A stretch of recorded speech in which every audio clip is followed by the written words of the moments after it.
everybody! Welcome to Power Up! How are you, Maude? Not bad. How are you? I ate lots of pizza just before, as I confessed to everyone, so I'm feeling a lot better than I was. And was there pineapple on it? Yes, there was. Just cheese and pineapple. So you're feeling amazing. Yeah, welcome everyone to this week's Power Up. The PWR in Power Up in Power stands for playing, watching, and reading. And this week is a special guest episode. We have a friend joining us. Maude, who's here today? You can just download this information, and if you check out the Venn diagram, you will notice that our guest is none other than Emma Fyffe. That was the most beautifully Maude intro that could have ever happened. It was like puns on puns on puns. I love it. You are a very busy lady lately. I'd love to talk about your new show because it looks spectacular. It is spectacular. I actually was there launch days from a day one-er, but I want to hear all about it from you. Yeah. So for anybody that doesn't know, I am hosting a show over on a new network, which is called Venn TV. And it is a network for gamers, shall we say. It's not just gaming content. For example, the show that I host, which is The Download, which is a news program. We talk about gaming news, but we also talk about other news that might be of interest to gamers, like movies and comics and TV shows and things like that. So it's a little bit all more encompassing. The idea sort of behind it is that it's kind of like an MTV, except that with MTV, like the MTV of yore, I'm talking in the heyday in the 80s and 90s when MTV was the ish. It was sort of like this whole network that had a linchpin of music, and they didn't just cover music. If you look at MTV News back in the day, it wasn't just music news. So that's very much the idea with Venn, except for our linchpin is gaming. That's kind of where the cross section happens. Yeah, it's been really awesome. We launched August 5th was our first day. So this was the end of our third week of live shows that we were rehearsing for a while before that, which was neat. Yeah, it's really great. Yeah, I host The Download on Wednesdays, Thursdays, and Fridays in studio. So we're live from 11 a.m. to 12 noon Pacific time every Wednesday, Thursday, Friday. And it's me. My co-hosts are Jimmy Wong, who you might know from the internet and lots of things. He is in the film Mulan, which you can watch on VOD beginning September 4th. And then also Daniel Gonzalez, who goes by Degon Gonzalez, which it was a super funny story. So Degon used to be involved at Riot Games and work on League of Legends. The thing that's super funny about him is that we actually may have met when he was about 16 or so years old, because I was very good friends with his best friend's older sister. We went to college together. Yeah. So it's like such a small world connection. And I definitely went to her parents' house. So, and Degon, there's like a 98% chance he was over at some point when I was visiting. So I think I probably met him when he was like a child. That's so fun. I love when small world stuff like that happens. So you said The Download is live Wednesday, Thursday, Friday at 11. That's correct. But one of the places people can watch that is right here on Twitch. That's true. Yeah. Twitch.tv/watchvenn. And yeah, we've started to cultivate like a really nice Twitch community. Also, I think that that's one of the things that's been super cool for me as we've started this network up, is that we've had very active chat conversations in the first couple of weeks, and it's all been really nice, which I know, like, I wish that that was not an anomaly that I was saying that, but usually as soon as you cross into fairly large viewership, you get some trolls in the chat, which isn't to say we don't, but we have very good mods. But yeah, I mean, it's just become very apparent to me that this is something that people were looking for, because this is an instance of a company that is covering, it's giving all kinds of different gaming culture the level of production and attention that typically in the last few years has really only gone into esports. And there's nothing wrong with esports, and that it certainly has a presence on our network. Degon did like a whole esports breakdown yesterday, and I was just kind of like, it's a big Cool. No, I can speak intelligently about it, but it is not my realm. But you know, that's the thing, is that there are a lot of people that really enjoy gaming, but they're not into the competitive side of it. But that doesn't mean that they're not valid and welcome in the gaming space. And so that's really, it just became very evident very quickly that like there was a need for this, which certainly, you know, the higher ups hoped there was, but it's been a really good launch. So yeah. Yay! And you, before this show, you have such a vast library of internet shows that you've worked on. So where might people have seen you before then? Oh my goodness. Well, obviously I spent a lot of time doing shows over at Collider. I was one of the hosts of Collider Jedi Council in its final iteration before, you know, Collider stopped doing programming like that.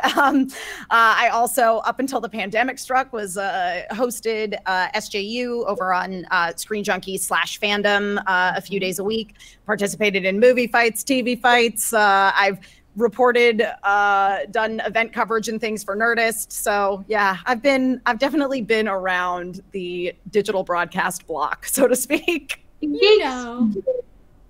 Yeah, you know. And then of course, I also was on one of the LA launch shows that Hyper RPG did. I was part of the cast of Pencils and Parsecs, which was a long-running Edge of the Empire campaign, which if y'all aren't familiar with Edge of the Empire, it is a Star Wars role-playing system published by Fantasy Flight. It is so much fun.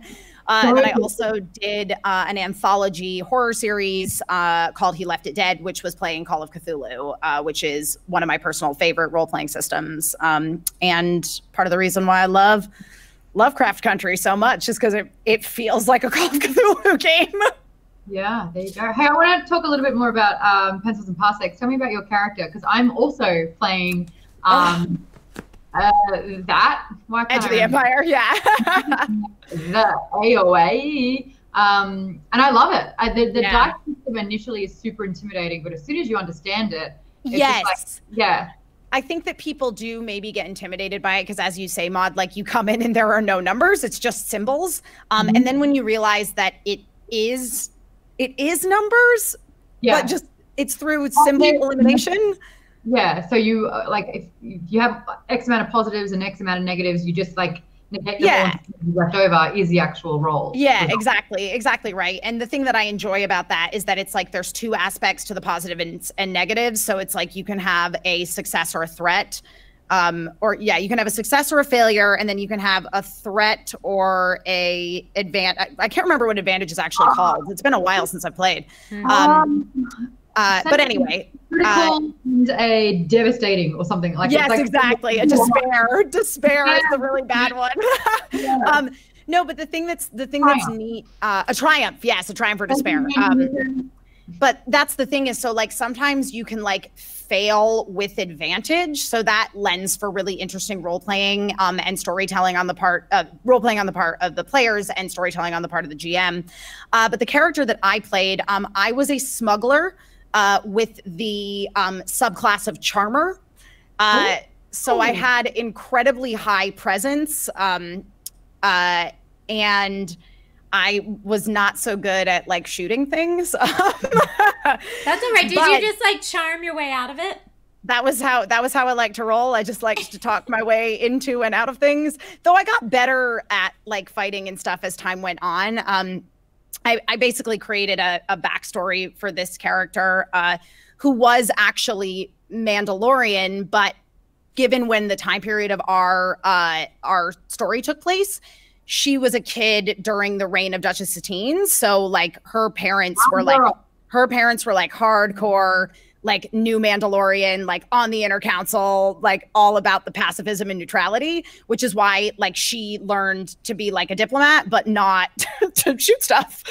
But she was fed up with that shit and ran away from home. I'm sorry, I should have asked if I could curse. You can say, normally my Twitch channel is pretty family friendly nowadays, but you can say whatever you want. It is okay.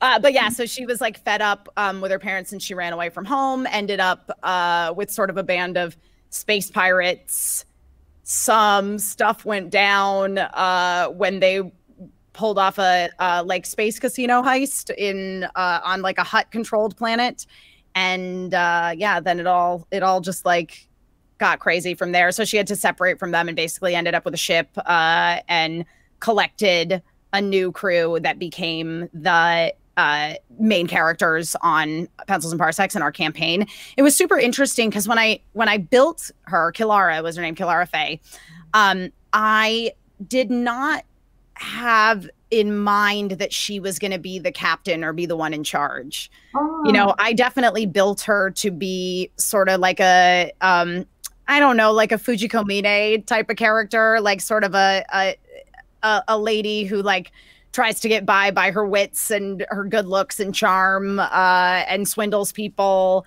and is a little chaotic. But I actually ended up really loving that I was sort of forced into this leadership role, because it lent to some really interesting character growth. And, you know, so by the end, like, she really was like a great leader who was learning to like deal with, like, reconcile her issues with her upbringing and the two different sort of principles of thinking as far as Mandalorians went. And yeah, it was probably the most satisfying experience of my career, just because, like, the thing about tabletop role-playing games is it's so incredible as like an actor to do shows like that, because you get to make all of those characters' choices for them. And that's not something that you normally get to do when you're playing a character. Like, you get handed a script and that's what's going to happen with that character, and you have to interpret that writer's writing, and that in of itself is a skill. And that's not to say that there aren't amazing writers out there that write these really great, rich characters, but it's really rewarding to be like, okay, I am this character. I made up everything that's going to happen to this character, and now I just have to be them and like react to what is happening around them in real time and make decisions as them. So that is what I find so satisfying. And yeah, I really came to love Kilara specifically because, like, she had such a great character arc. It was like, obviously personality wise she's very different, but it felt very like Aragorn in Lord of the Rings. Okay. Actually, yeah, Mooney Miko is saying that for real, this is all covered in Pencils and Parsecs. It's so good. Oh, thanks, Mika. Out of so much.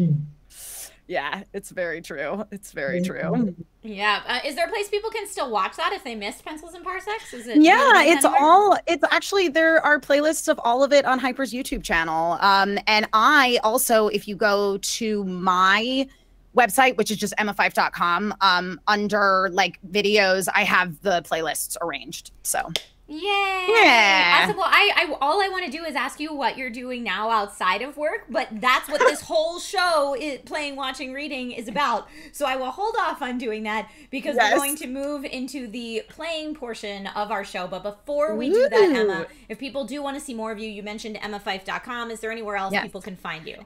Yeah, you can find me right here on Twitch, twitch.tv/emmafyffe. You can find me on Twitter @emmafyffe, Instagram @emmafyffe. I keep my branding real consistent. That's not an unusual name, though. You get to just totally... Yeah, I just get to own it. It's mine. Garrett 4. There aren't 4 Maude Garretts on the planet, so... Yeah. All right, so Emma, we're going to say bye to you temporarily real quick, and we'll be right back to find out all about what you're playing.